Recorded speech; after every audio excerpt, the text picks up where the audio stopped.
Hola poporrines, hoy como mi primer video de este canal voy a inaugurarlo con un audiolibro. ¿Qué libro vamos a leer hoy?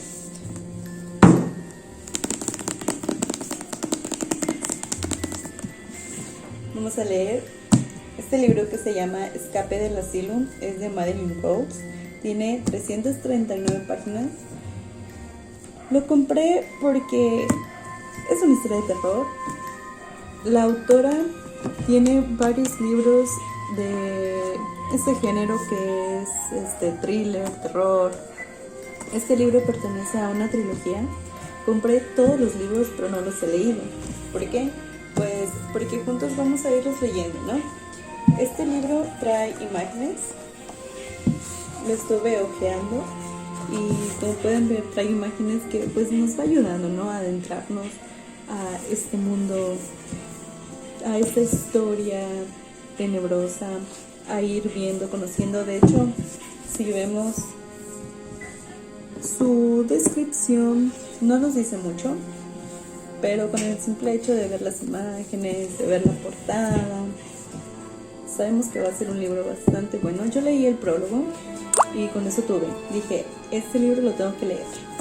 Entonces, pues, si ustedes son amantes del terror como yo, quédense y acompáñenme a la lectura de este libro. Juntos vamos a ir leyendo este maravilloso libro. Entonces, pues pónganse cómodos, pónganse los audífonos, pónganse acostados, no sé cómo estén. Y pues vamos a ir leyéndolo capítulo por capítulo. Yo suelo leer muy rápido los libros, entonces yo calculo que lo vamos a ir terminando como en, ¿qué será? Una semana vamos a ir terminando este libro. Y pues después empezaremos a leer los segundos, que ya los tengo comprados, pero no los he abierto. Ustedes me van a acompañar en la apertura de los demás. Y pues nada, hay que iniciar con la lectura de este libro.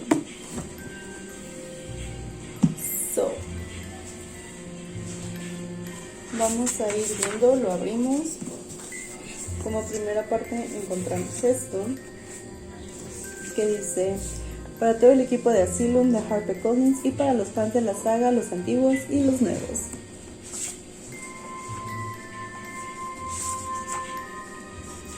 Tenemos nuestra primera imagen.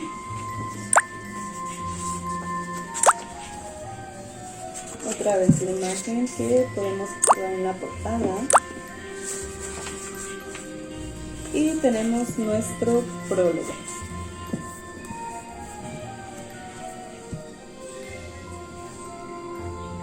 Les voy a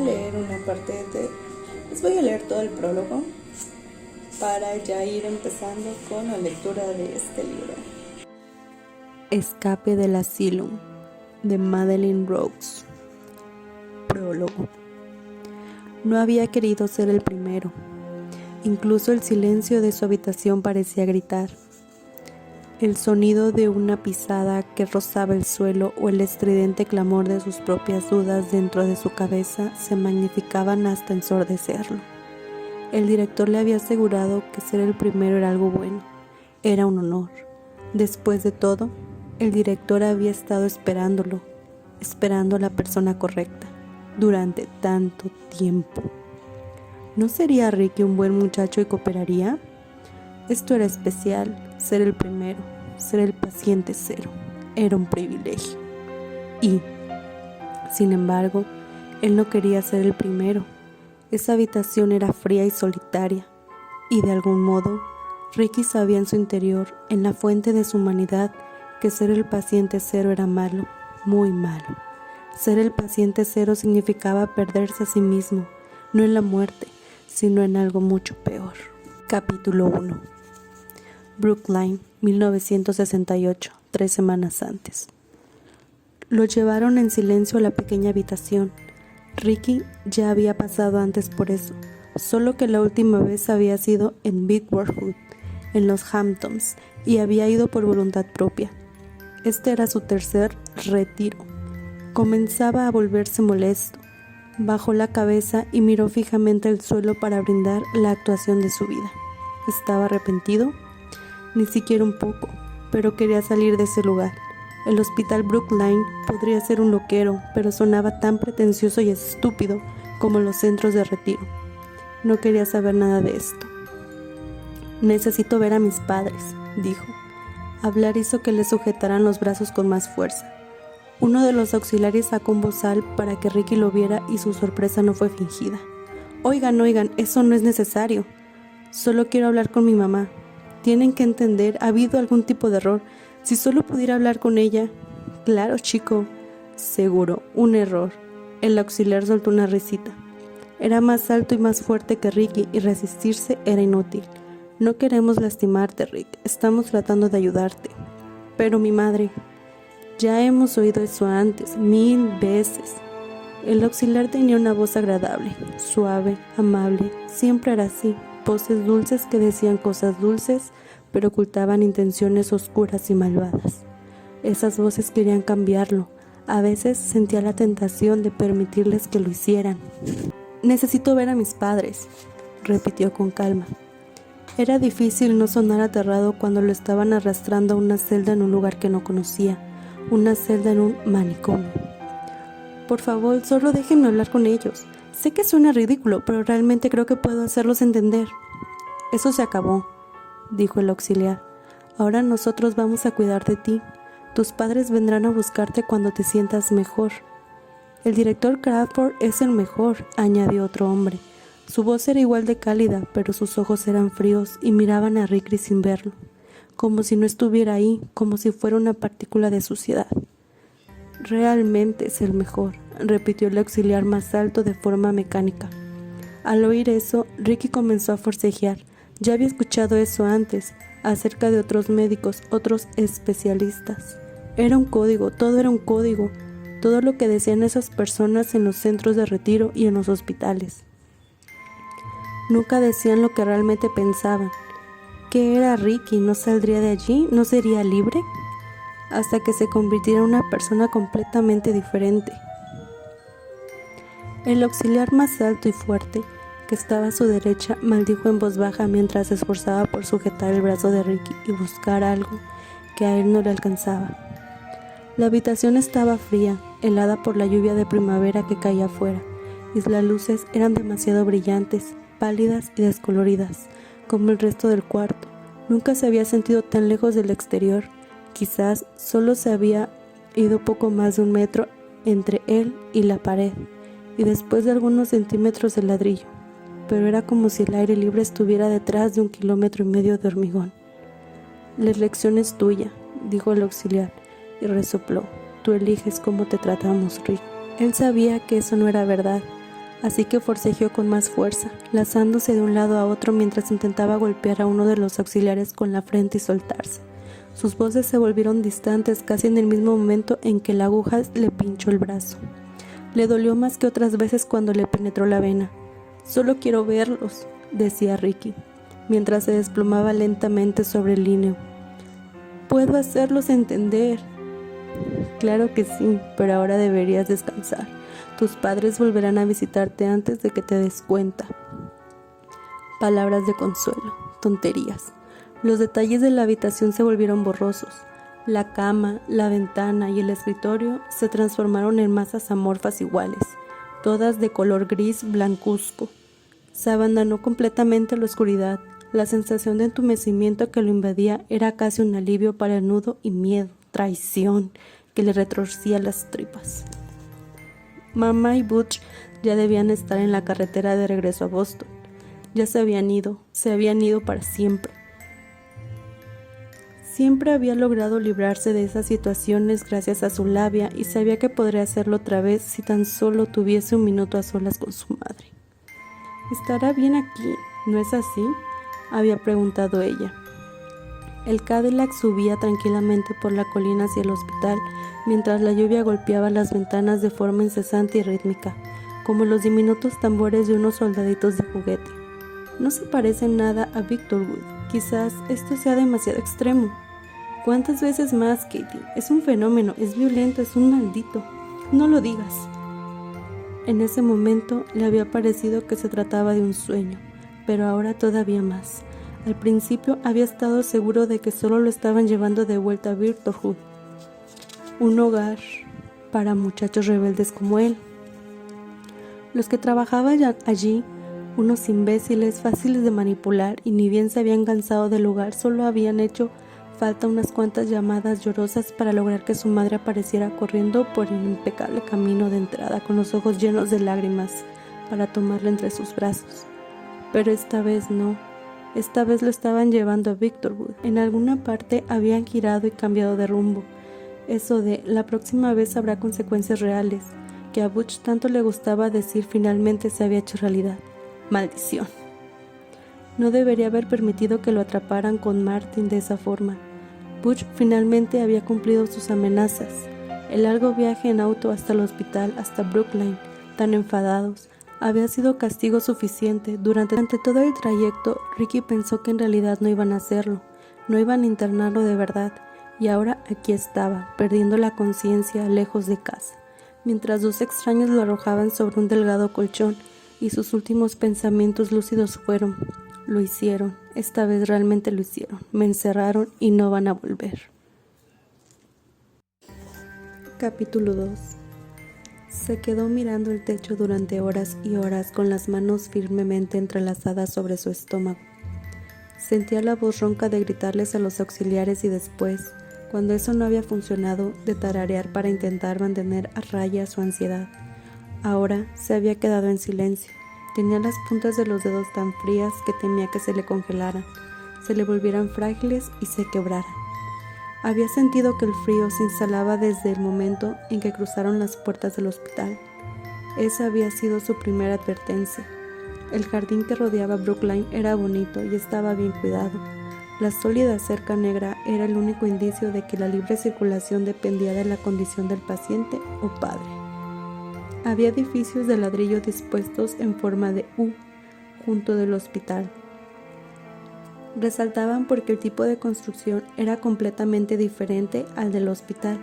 Eran edificios oscuros, antiguos y de estilo universitario.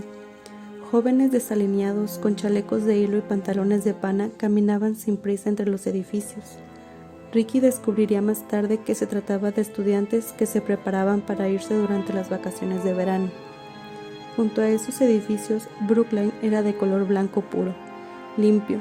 Incluso el césped estaba cortado a una altura perfectamente uniforme. Ricky recordaba que le había resultado artificial al pisarlo, y había pacientes afuera, en el jardín, inclinados, cortando meticulosamente las flores marchitas y podando los setos mientras eran observados por auxiliares con uniformes alminodados. Todo se veía inmaculado y perfecto, como salido de una fotografía, hasta que entrabas y el frío te golpeaba como una descarga eléctrica. A pesar de sentirse sumamente somnoliento, Ricky estaba seguro de que no lograría cerrar un ojo en ese lugar, ni siquiera si le inyectaban otra dosis de sedantes.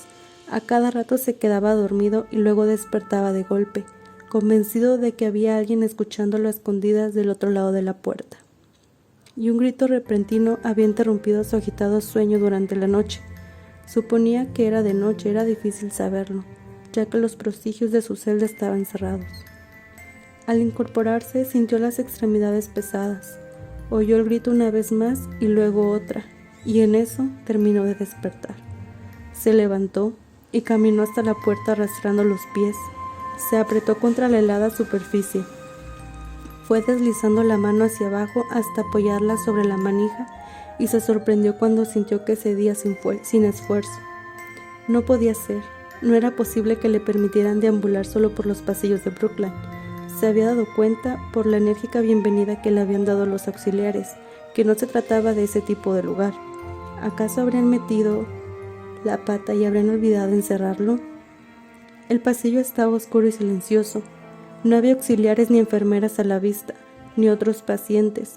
No había señales de vida de ningún tipo excepto por una vibración como el latido de un corazón, que resonaba lenta y grave bajo sus pies.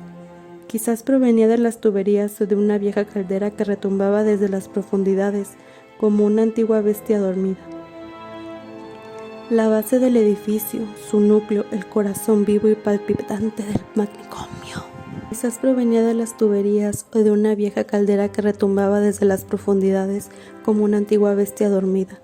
La base del edificio, su núcleo, el corazón vivo y palpitante del manicomio. Rick caminó por el pasillo hacia la escalera. Estaba descalzo y tenía los pies tan helados como el suelo. Una luz blanquecina envolvía todo e iluminaba los escalones mientras descendía lentamente hasta la planta baja. El corazón palpitante lo llamaba, constante, y él lo seguía. No se sentía exactamente a salvo, se sentía más bien imprudente. ¿Qué podían hacer? ¿Echarlo? No era su culpa que esos idiotas hubiesen dejado la puerta abierta. Además, el grave pum, pum, pum de los latidos del corazón del manicomio le daba coraje. Le resultaba casi reconfortante. Recién al llegar al vestíbulo volvió a ponerse nervioso. Había estado sentado allí solo unas horas antes, viendo cómo Butch completaba el papeleo mientras su madre lloraba. «¿No vas a extrañarme?», había susurrado mientras miraba a su madre con ojos enormes de niño. «Cariño». Casi la había convencido, su labio había empezado a temblar mientras lo observaba. «No, no esto otra vez», había dicho Butch poniendo punto final al asunto. Había roto el hechizo, y Ricky lo odiaba por eso. Ahora sentía que el temor y la incredulidad de ese momento regresaban con más fuerza, y lo sacudían como una ola resuelta a ahogarlo. Corrió hacia las puertas que llevaban afuera pensando en un instante de locura que sería mejor intentar escapar que tratar de ponerse en contacto con su mamá por teléfono. Pero la suerte de antes se le había acabado. Esas puertas definitivamente estaban cerradas.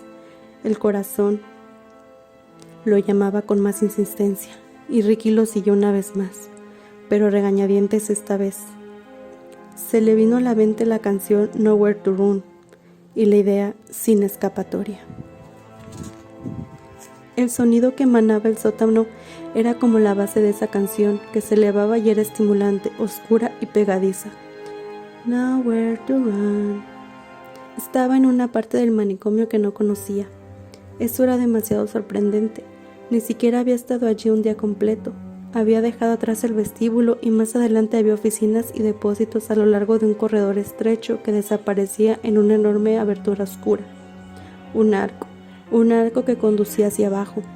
Así que bajó hacia profundidades cada vez más frías, sintiendo las ásperas piedras de las paredes y el olor a tierra mojada y llena de gusanos que provenía del sótano. Las escaleras parecían no tener fin y ese constante boom, boom, boom sonaba cada vez más fuerte y retumbaba hasta convertirse en parte del mismo. Entrelazado con su temor y con la estructura misma del hospital, las tuberías traquetearon y rechinaron, y los repentinos golpes que provenían de su interior hicieron que Ricky se preguntara si no reventarían en cualquier momento. Buscaba, se dio cuenta de que estaba buscando, desesperado por encontrar, no un teléfono ni una salida, sino el origen del latido. Ricky siguió el sonido hacia un pasillo alto. El techo estaba tan arriba que para el caso podría haber estado el cielo. Algo le arañó la espalda, pero cuando se dio la vuelta para mirar, no había nada. Entonces se dio cuenta de que debía estar soñando, cuando lo que parecían ser uñas humanas que lo lastimaban a través de la camisa y le quemaban la piel.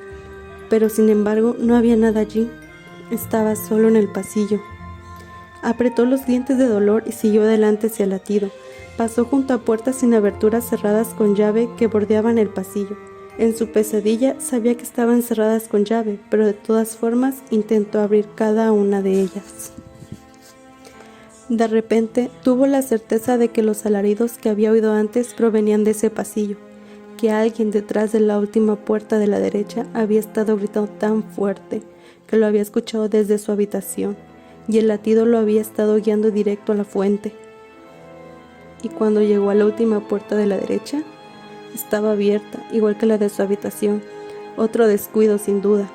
Tenía que entrar, tenía que escapar de las garras que le arañaban la espalda y encontrar el latido que retumbaba en sus oídos.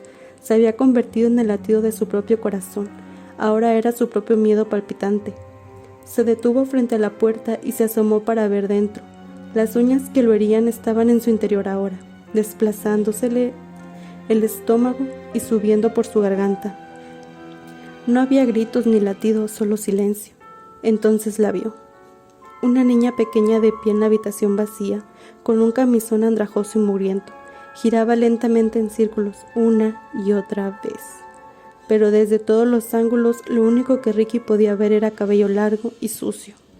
No había un rostro debajo del cabello, pero de alguna forma Ricky sentía los ojos de la niña. Estaban ahí, observaban, medían. Ricky ya era parte de ese lugar, había sido visto.